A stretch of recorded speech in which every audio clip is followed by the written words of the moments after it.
জয় রাম, জয় গুরু, নমস্কার। গল্প কথায় রাম ঠাকুর চ্যানেলে সব বন্ধুদের স্বাগতম। বন্ধুরা, আজকে আমি একটা গল্প বলছি ঠাকুর সম্পর্কে, শুনুন। নমিতা দাশগুপ্তা অধুনা বাংলাদেশের ফেনীর দক্ষিণে স্বল্পমানদারি সরকার বাড়িতে বিয়ে হয়েছে। বিয়ের পর ফেরা যাত্রা উপলক্ষে তিনি বোনের বাড়িতে এসেছিলেন। সে সময় তার স্বামী জরুরি কাজে কলকাতা চলে যান।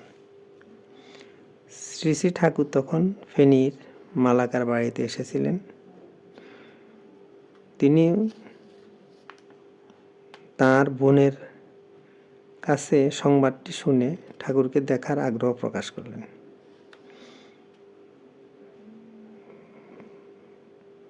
দুই একদিন পরে তিনি তার বোন এবং ছোট দুই ভাই ঠাকুর দর্শনে আশা নিয়ে মালাকার বাড়ির উদ্দেশ্যে রওনা দিলেন। তিনি অনেক সাজলেন এবং পায়ে হিলওয়ালা জুতো পরে মনের আনন্দে ঠাকুর দর্শনে চললেন। পথে যেতে নদীর উপর দিয়ে ট্রেন লাইন গেছে। অন্য ভাই বোনেরা ওই পুলটি পার হয়ে গেছে, কিন্তু তিনি পায়ে জুতো একটু অসুবিধার কারণে ট্রেন লাইন পার হতে তখনও 2 কাঠ বাকি রয়ে গেছে। এমন সময় সিগন্যাল পড়ে গেছে। ট্রেন খুব দ্রুত বেগে ছুটে আসছে। তার মনে অটুট বিশ্বাস ছিল যে তিনি এখন ঠাকুর দর্শনে যাচ্ছেন, কিছুতেই বিপদ আসতে পারে না। এদিকে বোনের এমন অবস্থা দেখে ছোট ভাই তার এক হাত ধরে হেঁচকা টানে ফাড়ে নিয়ে এলেন উনাকে। তিনি অল্পের জন্য ট্রেনে কাটা পড়লেন না।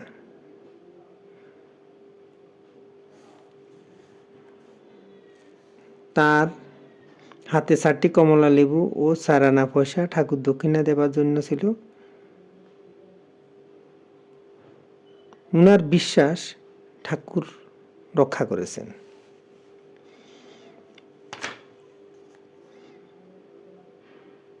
মালাকার বাড়ির মন্দির চত্বরে উনারা যথাসময়ে উপস্থিত হলেন। তখন খুব কীর্তন চলছিল। তিনি শুনেছেন যে ঠাকুরের শ্রীচরণ দুখানা তুলোর মতো নরম। তখন থেকেই তিনি মনে একটা পুঞ্জীভূত স্বাদের সঞ্চার করলেন যে যদি কোনোদিন সত্যি সত্যি ঠাকুর দর্শন হয়ে যায়, তবে তিনি নিজ হাতে শ্রী শ্রী ঠাকুরের চরণ স্পর্শ করে দেখবেন ওই কথাগুলি কতটুকু সত্যি। শ্রী শ্রী ঠাকুর তখন ঘরের মধ্যে বসে জানালার দিকে তাকিয়ে পান চিবোচ্ছিলেন। নমিতা দাশগুপ্ত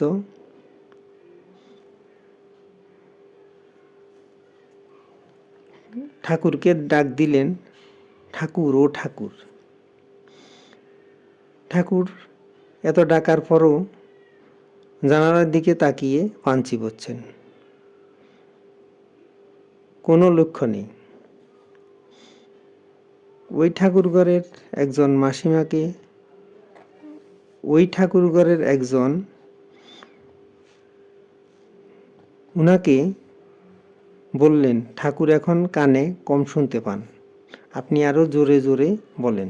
তখন তিনি ঠাকুরকে আরো জোরে ডাক দিলেন। ঠাকুর বললেন, কিরে, কি চাস? তখন তিনি ঠাকুর প্রণাম করলেন। ঠাকুরের পটে যেভাবে কাপড় জড়ানো আছে সেভাবেই কাপড় গায়ে জড়ানো ছিল।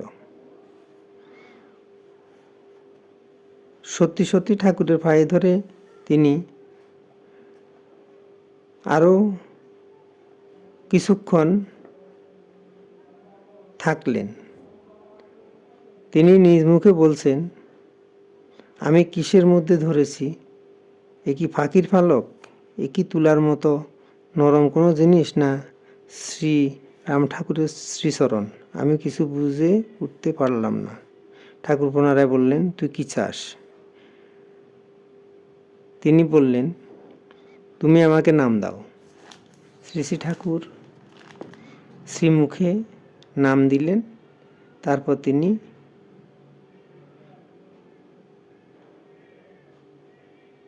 ঠাকুরের নির্দেশ মতো বাইরে চলে আসলেন। ঠাকুর প্রণাম করে সরে এলেন ঠিকই, তবু তৎক্ষণাৎ ঘর থেকে বের হয়ে আসতে পারলেন না। শ্রী শ্রী ঠাকুরকে দেখে যেন তার প্রাণ ভরে উঠছিল না। তিনি প্রায় আধ ঘন্টা সময় দাঁড়িয়েছিলেন, তারপর বাড়ি চলে আসেন।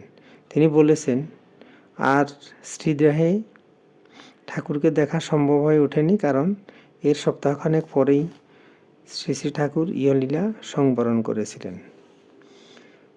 বন্ধুরা, আজ এই পর্যন্তই। এরপরে একটি ঠাকুরের বেদবাণী থেকে বাণী পাঠ করে শোনাচ্ছি আপনাদেরকে। ঠাকুর বলেছেন, এই শরীরটি যাদের, তাহারা যেমনভাবে সাজাইয়া সুখী হয় সেই রকমই রাখে। যতদিন তাদের ঘরে থাকা যায় ততদিন তাদের কর্তৃত্ব লুপ্ত করিবার ক্ষমতা নাই। বেদবাণী 1। বন্ধুরা, আগামী দিন আবার শ্রী শ্রী ঠাকুর সম্পর্কে গল্প বাণী নিয়ে আপনাদের সাথে থাকব। বন্ধুরা, চ্যানেলটি যদি আপনাদের ভালো লেগে থাকে তাহলে বেশি বেশি করে সাবস্ক্রাইব করে পাশে থাকবেন, লাইক শেয়ার কমেন্ট করবেন। ধন্যবাদ, ভালো থাকবেন। জয় গোবিন্দ, গুরু কৃপায় কেবলম।